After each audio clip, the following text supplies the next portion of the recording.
আমরা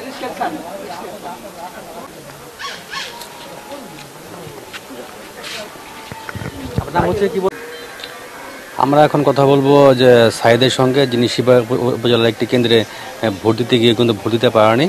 তিনি কিন্তু একজন দেখছেন যে একজন প্রতিবন্ধী, তাকে কিন্তু কোনো সহযোগিতা না করার পরে কিন্তু তিনি এখন বাড়ি ফিরছেন। আপনার নাম কি একটু বলবেন একটু? আমার নাম সাইদ। আমি ভোট দিতে যাই, আমি ভোট দিতে পারিনি, স্লিপ নিয়ে ঘুরে এসেছি। যে আমি সকাল 8টার সময় গিয়েছি, এখন যে ফিরে যাইতেছি, ভোট দিতে পারিনি। এখন তো বেলা 10টা বাজে, 2 ঘন্টা কি আপনি বসেছিলেন?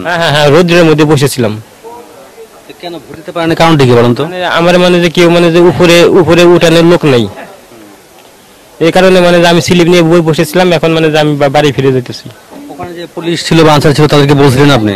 না, তাদের বলেছিলাম তারা তো যে আমাকে যে তারা নিজেই তো করবো না, বাইরের লোক দিয়ে করবো। বাইরের লোক তো ওই জায়গা লাই ওটা নাই বলে যে সেটা যে বলছে বলে যে তুমি বাড়ি যাবো। কে বাড়িতে বলছে? ওই জায়গা যে যে ওই যে লোক দোকানটা আছে কেন্দ্রে, তারা বলছে বলে যে বাড়ি যাবো।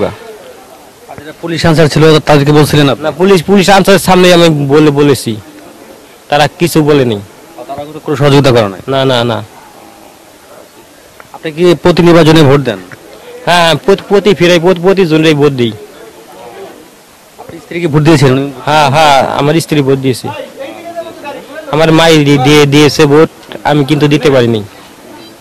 তাতে আপনার কি অনুভূতি কি, কেমন কষ্ট লাগতেছে ভোট না দেওয়ার পরে? না, যে এটা যে দেশের নাগরিক হিসাবে একটা ভোট দিতে পারিনি।